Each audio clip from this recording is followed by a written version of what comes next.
Yo creo que la política de Donald Trump va a ser muy parecida a la que llevó a cabo durante los 4 años en los que fue presidente. Por lo tanto, lo que vamos a tener es una actitud de negociación.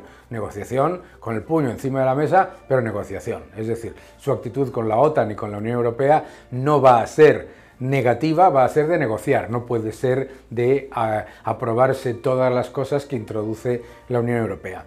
En cuanto a política, yo creo que lo más importante es la defensa de la libertad de expresión y, por supuesto, el poner en marcha toda una serie de políticas de fortalecimiento de la clase media, reducción de la inflación y reducción de impuestos.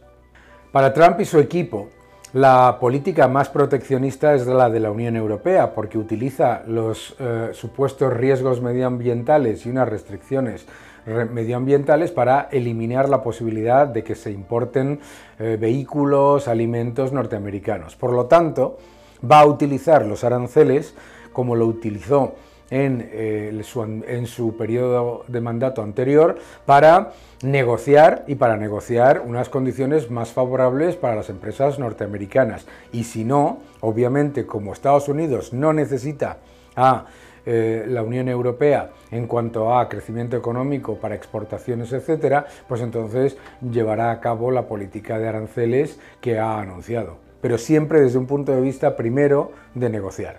La OTAN no está en peligro.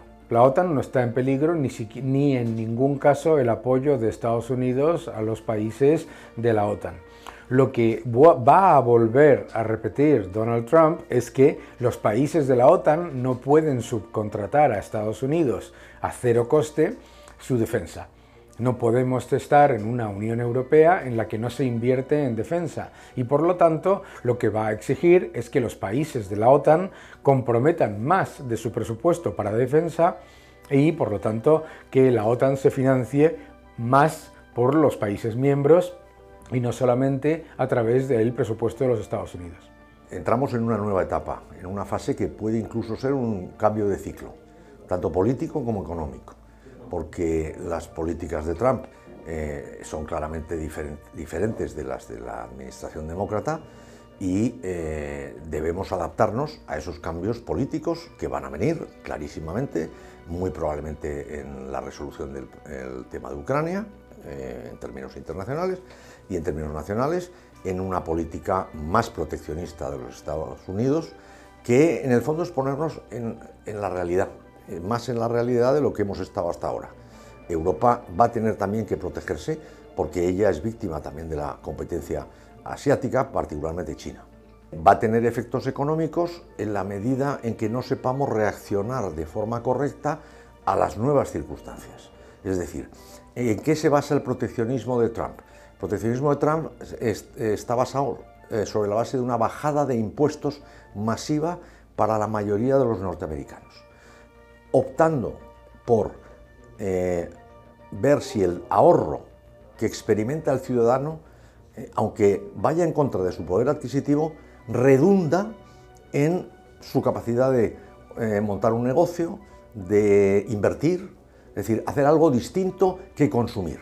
Porque en el fondo lo que hemos estado viendo en este ciclo de globalización es que el ahorro de unos países ha jugado contra el desahorro de los demás. Es decir, China ahorraba todo lo que nos vendía, pero nosotros desahorrábamos cada vez que comprábamos un producto chino. O alemán, en este caso, que también ha sido una economía exportadora muy grande. Entonces, obviamente dependerá de cómo sepamos los europeos organizarnos, porque lo que es verdad es que estamos por primera vez en muchísimo tiempo fuera del paraguas de protección norteamericana. La política con Europa no es Donald Trump quien la inicia, ya hay un proceso anterior, casi 10 años anterior, en el que Barack Obama dejó muy claro. Lo que pasa es que cualquier demócrata, miembro del Partido Demócrata, se expresa con términos más suaves, más diplomáticos, que en términos tan severos y duros como Donald Trump. Pero eso no significa que haya cambiado en absoluto. La prioridad norteamericana es China. Y nosotros vamos a quedar fuera de ese paraguas norteamericano. Nos lo han ido avisando durante mucho tiempo. Somos nosotros los que tenemos que reaccionar. No es lógico que los norteamericanos sufraguen la protección de todo un continente que le cuesta carísimo cuando ya no es una prioridad para ellos, y ellos tampoco están en una situación hegemónica y de una superioridad tan aplastante que les permita mantener tantos frentes abiertos. Lógicamente nosotros tenemos que tomar nuestras propias decisiones, y Trump, con su lenguaje severo y duro, ha conseguido que por primera vez los europeos seamos conscientes de la necesidad de defendernos. No es tan malo estar en la realidad. Va a tener implicaciones negativas. Ya nos puso aranceles a las aceitunas negras y al aceite de oliva en el anterior mandato, creo que ahora va a ir a más, ¿no?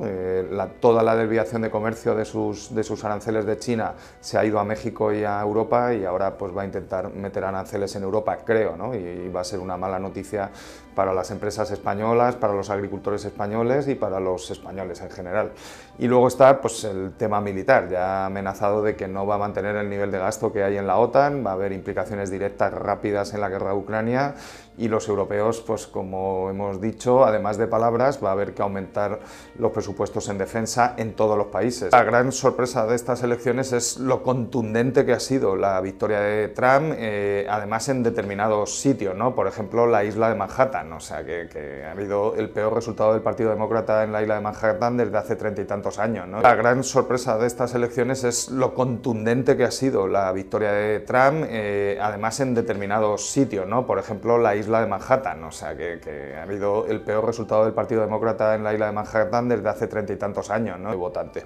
Yo creo que la gente está cansada de los relatos y todos estos debates absurdos, ¿no? Donde tú anticipas el tema del clima y el tema de la transición climática al empleo y a los salarios, o empiezas a hablar de decrecimiento, que es un disparate para 9 de cada 10 economistas, ¿no? La victoria de Trump en las elecciones estadounidenses obligará tanto a la OTAN como a la Unión Europea a tomar las riendas de su seguridad y su defensa, sin contar con Estados Unidos aumentando drásticamente sus gastos en estos campos. Además, la Unión Europea se verá afectada desde el punto de vista económico, ya que sin duda alguna Trump incrementará el proteccionismo de la economía estadounidense que ya inició Biden de manera decidida.